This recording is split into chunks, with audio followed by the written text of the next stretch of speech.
À partir du moment où j'ai envie, ça y est, c'est parti. Alors là, comme tu vois, là c'est le château de Rubel que je suis en train de faire. Du moins, je suis en train de le repasser sur l'objet que je vais graver là. Parce que le château de Rubel, parce que c'est là qu'est née la faïencerie de Rubel. En fait, c'est grâce à du Tremblay et de Bourgoin, les deux barons là, qui est née la faïencerie de Rubel, et c'est grâce à du Tremblay au château de Rubel, qui recevait tous ces artistes, que la naissance de la faïencerie a pu voir le jour. Avec du Tremblay. C'est lui qui avait l'argent, les terres, l'eau, le bois, les lieux. Donc c'était le mécène en fait. Et de Bourgoin était l'inventeur. Ah, c'est très fin, hein, c'est de l'ordre du millimètre au millimètre et demi, quoi.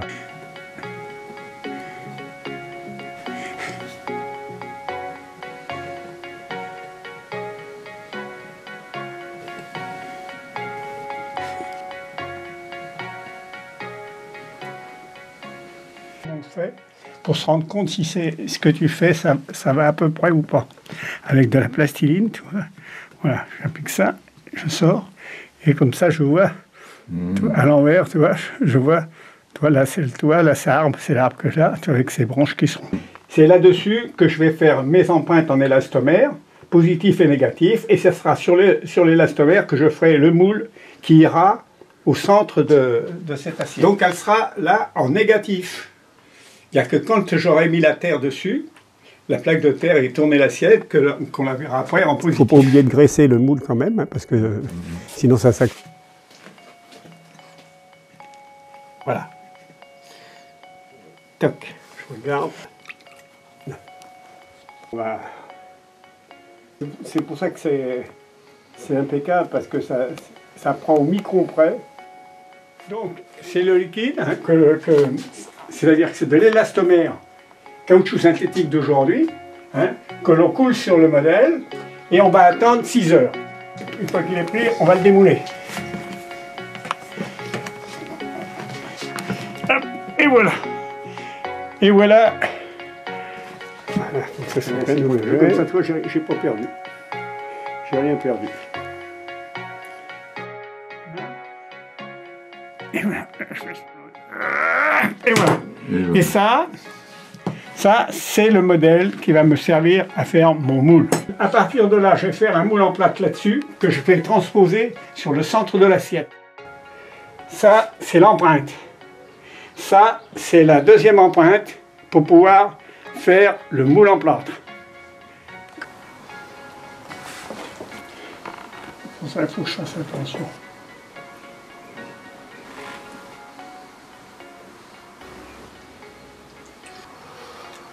Mettre.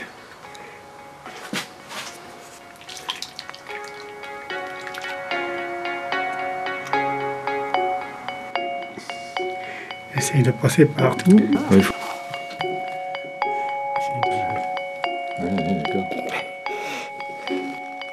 Ça c'est parce que... Eh bien c'est là-dessus que je vais faire la lithophanie. Et la faïence, je l'ai fait au négatif. Ça, c'est le positif. Hein, c'est ce que j'ai fait. Et je vais faire là-dessus la litho.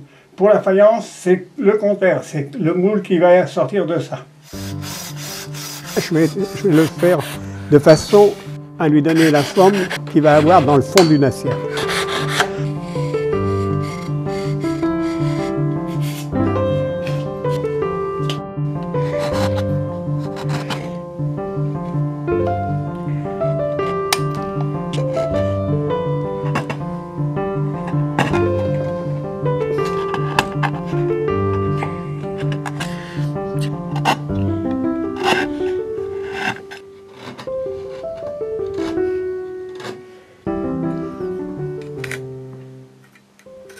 Ce que faisait Rubel à l'époque, hein, c'était la même chose.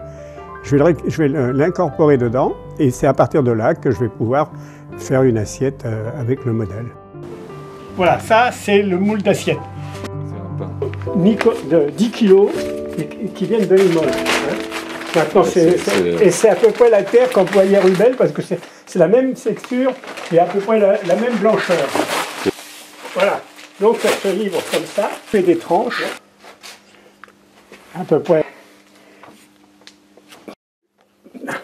Voilà.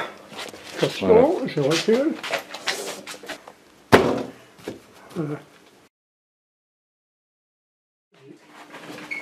Et ça s'appelle une couteuse. Ça va faire les plaques.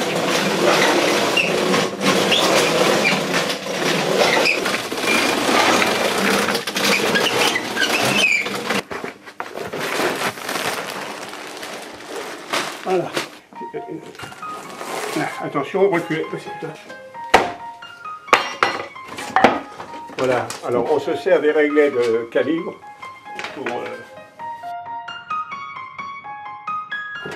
pour avoir la... Je lisse pour avoir une surface bien plane et bien lisse.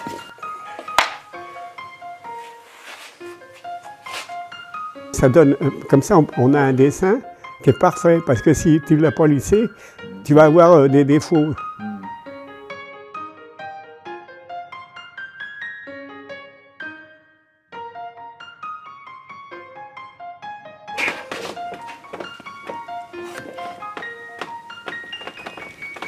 Ça permet en même temps de bien serrer la pâte sur le modèle.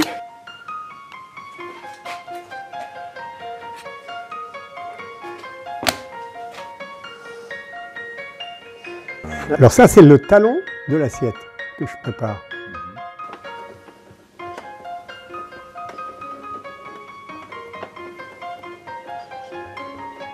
Un petit peu le talon en forme. Maintenant, alors là, je vais mettre l'ensemble sur le tour à pied. Là, je présente la pièce. Alors je la scelle, ça qui ne bouge pas quand on va je la bloque pour pas qu'elle se sauve. Et là je commence à tourner. Alors je commence à préparer la forme à l'éponge, hein, pour que ça ne soit pas trop dur. Ce tour-là, c'est un tour qui sert justement à tourner les assiettes avec des gabarits. Donc c'est un tour à pied qui a plus de 100 ans celui-là. Bien. Ça va lui donner la forme. Ouais.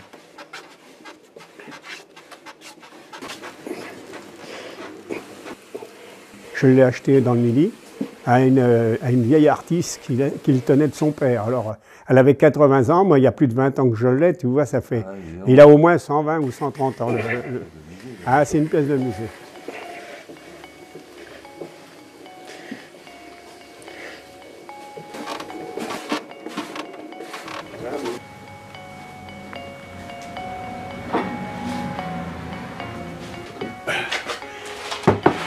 Alors je l'estampe, on appelle ça estamper. Hein. Là, je vais le faire. Et là, c'est l'estamping final. Voilà. Ça commence à se former là. Tu vois ? Ça va peut-être le faire.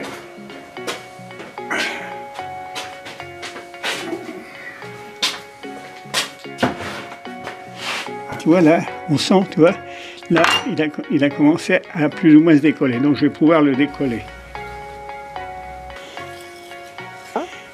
Et ensuite, on va la mettre dans un contre-moule, de façon à ne pas la déformer si on veut la découper.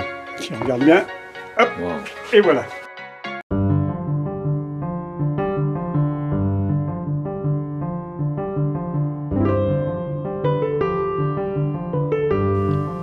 Là, avec des petits ciseaux, je commence le découpage. Alors, c'est comment un pré-découpage, hein, parce qu'on ne peut pas découper tout de suite.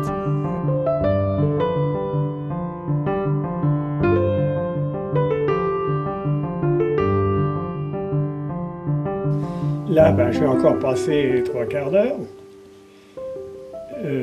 Ensuite, ben, ça va demander une matinée. Je vais encore passer une bonne heure à la redécouper de main.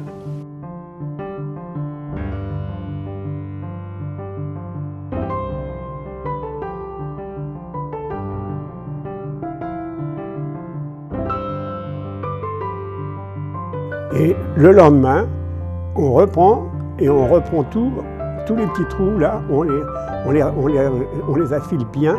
Alors là, avec le scalpel, on nettoie tout, on les met bien.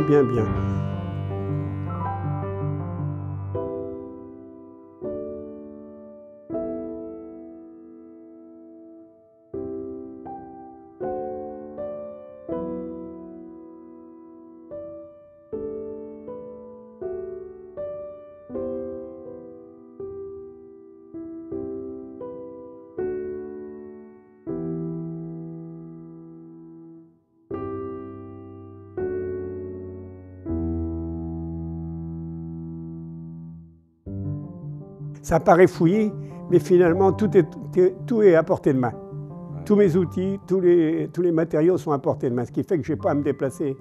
Je peux rester sur place et j'ai tout sous la main. J'enlève les petits morceaux, ce qui est pas toujours facile. Hein. Bah ouais, faut Voilà. Là, je suis en train de rectifier tous les trous. Là. Alors, il y a, je crois, 96 trous. Ah bon? Oui, alors tu vois un petit peu plus à faire à chaque fois. Hein.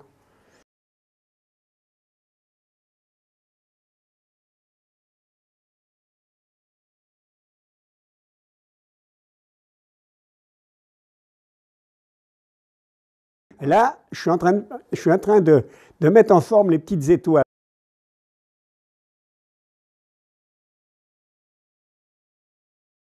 L'après-midi, je la mets là, à l'envers, oui, avec des cales pour pas qu'elle se gondole de trop. Ça sèche, mais avec des cales.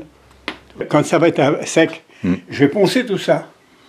Tu vois, enlever toutes les bavures là, et puis poncer l'arrière comme il faut, que ce soit propre. Je fais un peu plus fin. Fais attention. Je le fais sécher. Une fois qu'elle est sec, je la fais cuire à 900 degrés, hein. Non, à 1050 degrés plutôt. Et quand elle est cuite une première fois, eh ben, je l'émaille. Là c'est l'émail. Hein. Je suis en train de préparer l'émail. Alors, bon, faut le remettre pour qu'il soit facile à pulvériser. Alors, je me sers d'un compresseur et d'un pistolet spécial, hein, parce que à la main, on n'y arriverait pas, ça ne serait pas assez beau.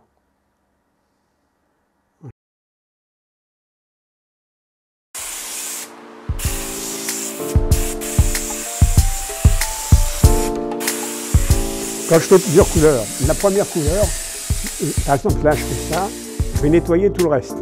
Et une fois qu'elle est propre, qu'il y a juste ce que je veux comme couleur, je fais cuire une première fois. Alors après je nettoie tout ça comme il faut, je fais cuire et après je donne la deuxième couleur et je refais cuire.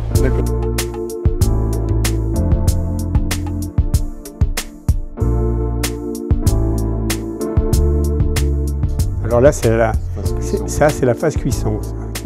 C'est 24 heures en chauffe au total et puis 36 heures au total, quoi, temps de sortir. Hein. C'est de l'ordre de 950 à 1050 degrés. Les grandes pièces, on évite de les faire cuire trop souvent parce que à la fin ils pètent. Hein.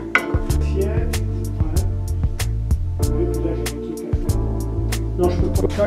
Bon ben voilà, c'est plein. Alors il faut le charger au maximum hein, parce que c'est. Les programmes 9, le 1, le 2, le 3.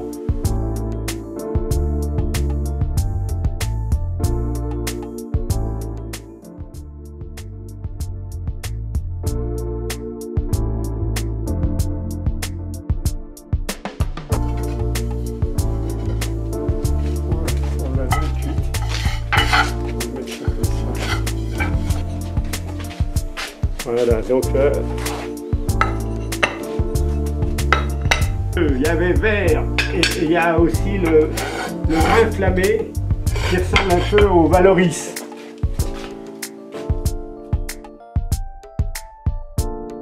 Plus bleu de Rubel. Oui, comme là. Ah ouais. Ouais. C'est le bleu méditerranéen, normalement, D'accord. quand il est vraiment beau. Das fängt an zu trocknen, dann muss man das rausheben, ganz sorgfältig, damit es nicht kaputt geht. Aber der Trick bei dem Ganzen, das ist ein anderes Material als das. Ja, ja, das ist ein anderes Porzellan und die Temperatur ist eine andere.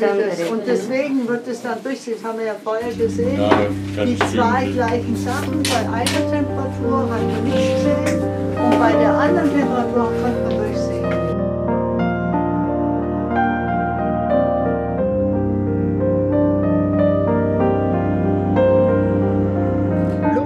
Était destiné à l'usage quotidien. Les couleurs nouvelles et inattendues pour l'époque, le vert profond et brillant, le caramel, le bleu intense outre-mer, parfois turquoise, le jaune citron sont surprenants. La finesse du dessin est ravissante. Qu'il s'agisse de fruits, de personnages, de paysages locaux ou orientaux, d'animaux, le détail est toujours étonnant. Il faut, pour bien apprécier le Rubel, saisir la couleur, puis s'appesantir sur le détail. Le charme de la faïence de Rubel continue cependant à opérer. Léa, l'héroïne de Colette dans Chéri, en 1920, déjeune dans une solitude joyeuse, souriant aux fraises secs et aux fraises de juin, servies avec leur queue sur un plat de Rubel, vert comme une rainette mouillée. Et vous apprécierez la petite mise en scène qui a été faite. On est en train de faire une chaîne de musées sur ce territoire et vraiment de lui donner une vocation touristique qui avait été un peu oubliée. Quand je suis arrivé à la présidence de l'agglomération, on m'a dit il n'y aura jamais de tourisme dans cette zone, il n'y a rien, il y a des tout, les touristes ne viendront jamais. C'est pas vrai du tout.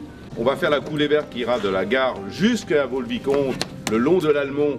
Ça va être un paysage fantastique et l'Office du tourisme, merci Corinne, sera situé sur le bord de la coulée verte.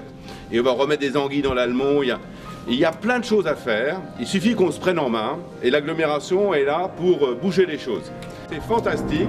Et le musée de Rubel, c'est la cerise sur le gâteau. Merci Françoise et merci à vous tous.